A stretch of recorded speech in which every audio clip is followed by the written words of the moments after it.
দুষ্টু কাকুলি, তুই লোভ করে কায়েদের গাছ থেকে নেল পলিশ চুরি করতে এসেছিস। তুই তো দেখছি অনেক লোভী। তুই যদি এই গাছের কাছেও যাস তাহলে কিন্তু তোর অনেক বড় ক্ষতি হবে।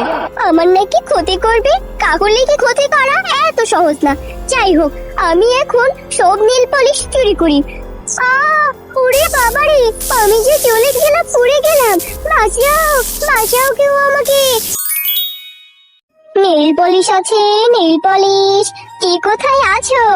এই সুন্দর সুন্দর নেল পলিশ নিয়ে যাও। ও শিয়ালিনী কাকিমা, আমি তোমার কাছ থেকে একটি নেল পলিশ নিব। তুমি এখানে একটু দাঁড়াও না প্লিজ। আচ্ছা মা টয়া, আমি তোর জন্য এখানেই দাঁড়িয়ে আছি। তুই তাড়াতাড়ি টাকা নিয়ে আয়, কেমন? ও মা, মা আমাকে একটা নেল পলিশ কেনার টাকা দাও না মা। বাড়িতে কিছু টাকা রাখা আছে সবজি কেনার জন্য। তুই বরং ওখান থেকে 20 টাকা নিয়ে নেল পলিশ কেন, ঠিক আছে? এরপর টয়া টাকা নিতে বাড়ির দিকে চলে যায়। হ্যাঁ রে টয়া মা, আসতে এত দেরি হলো কেন? হ্যাঁ কাকিমা, একটু দেরি হয়ে গেল। এই নাও টাকা, আর আমাকে একটি নেল পলিশ দাও তো।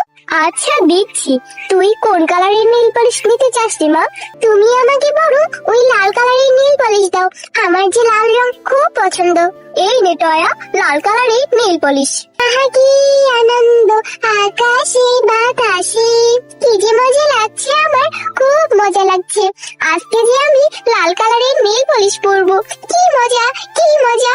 কি রে টয়া, গরিব একটা পশুর মেয়ে হয়েও তুই এত গান গাচ্ছিস কিসের জন্য রে? কি বলছো তুমি কাকিমা? আমি গরিব বলে আমি কি গান গাইতে পারবো না নাকি? আজকে যে আমি অনেক খুশি। জানো কাকিমা, আমি না আমার পছন্দের লাল কালারের নেল পলিশ কিনেছি। আমার যে লাল কালারের নেল পলিশ খুব ভালো লাগে।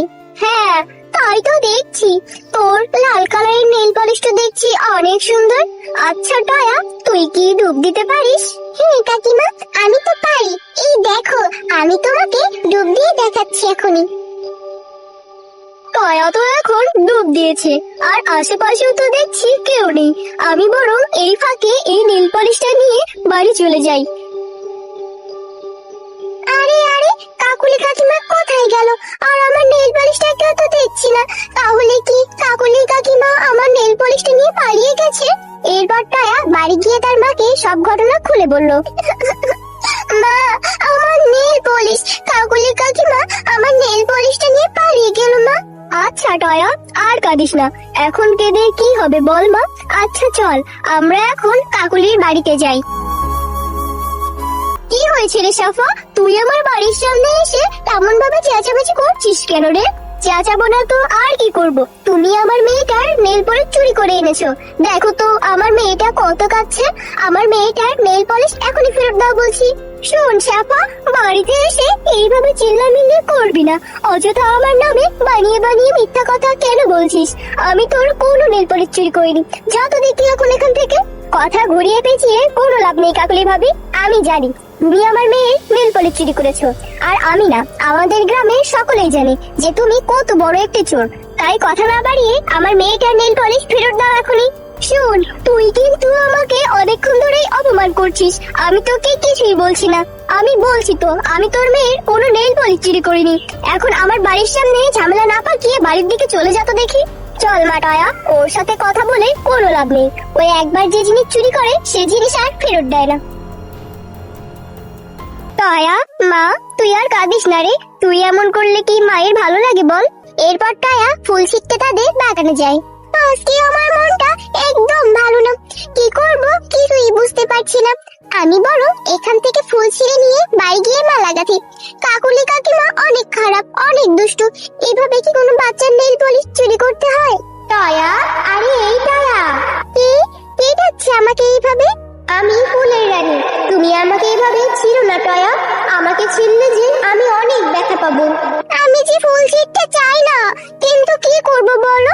আজকে যে আমার মনটা ভীষণ খারাপ, এই জন্যই তো ফুল ছিঁড়তে এসেছিলাম। ভাবলাম ফুল দিয়ে মালা গাঁথবো, কিন্তু তুমি যখন ছিঁড়তে না করছো তাহলে আর ছিঁড়বো না। কেন মিষ্টি মেয়ে, তোমার এত মন খারাপ কেন শুনি? তোমাকে কি কষ্ট দিয়েছি বলো তো আমায়? এরপর সকল ঘটনা টয়া ফুলকে খুলে বলে। ও আচ্ছা, তাহলে তো তোমার সাথে অনেক অন্যায় হয়েছে।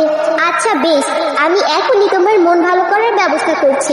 এই নাও এই ফুলটা, এই ফুলটা নিয়ে তুমি তোমার বাড়ির উঠানে গিয়ে রোপণ করে দিবে, দেখবে তোমার সকল সমস্যা দূর হয়ে গেছে। এরপর টায়া ফুলটি নিয়ে তাদের উঠানে গিয়ে রোপণ করে দেয় এবং তার মায়ের সাথে সব ঘটনা খুলে বলে। এটা কি সম্ভব?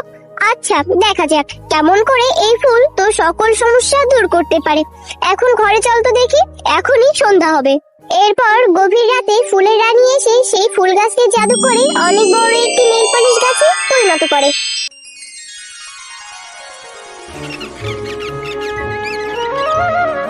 মা, ও মা, আমাদের উঠানে কত বড় একটি নীল পলিশের গাছ হয়েছে। ফুলের রানী ঠিকই বলেছে, তাই না মা বলো? আবার সেই গাছে কত ধরনের নীল পলিশ ধরেছে, সাদা, লাল, নীল, কালো, বাদামি, কমলা, কত রকমের। কি মজা, কি মজা! এখন থেকে এই সব নীল পলিশ আমার। আমি যত ইচ্ছা তত নীল পলিশ পরতে পারবো, তাই না মা বলো? এরপর কাকলি এসে চুপে চুপে তাদের কথা শোনে এবং সে জাদুর ফুল সম্পর্কেও জেনে যায়। আরে আরে আরে, এটা আমি কি দেখে এলাম? এ তো দেখছি নীল পালিশের আস্ত একটা গোডাউন, গাছ ভরা নীল পালিশ। এই এত এত নীল পালিশ তো আমার চাই চাই। আমি বরং আজ রাতে এসে এই গাছে সব নীল পালিশ চুরি করে নিয়ে যাব। হা হা হা হা হা। এরপর কাকুলি সেই রাতে নীল পালিশ চুরি করতে আসে। আরে আরে, কত রকমের নীল পলিশ, আমি কোনটা রেখে কোনটা যে নেব বুঝতেই পারছি না। আমি বরং সব নিয়ে যাই। হ্যাঁ হ্যাঁ, আমি এই গাছের সব নীল পলিশ নিয়ে যাব, আমার যে সব কালারই চাই।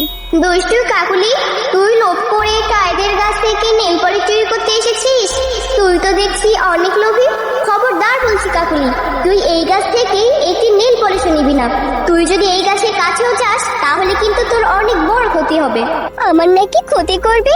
কাকুলি কি ক্ষতি করা এত সহজ না। যাই হোক, আমি এখন সব নীল পলিশ চুরি করি। ওরে বাবারে, আমি যে চলে গেলাম, পড়ে গেলাম। বাঁচাও, বাঁচাও কেউ আমাকে। সে কোথায় আছো? বাঁচাও আমাকে তোমরা।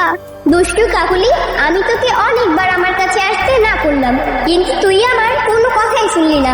নে, এবার তুই তোর পাপের শাস্তি ভোগ কর। তো বন্ধুরা, আজকের গল্পটি তোমাদের কাছে কেমন লেগেছে? যদি গল্পটি ভালো লেগে থাকে তাহলে লাইক, কমেন্ট আর সাবস্ক্রাইব করে আমাদের সাথেই থেকো। আর হ্যাঁ, এমন সুন্দর সুন্দর গল্প দেখতে চাইলে পাশে থাকা বেল আইকন বেলটি অন করতে ভুলো না কিন্তু।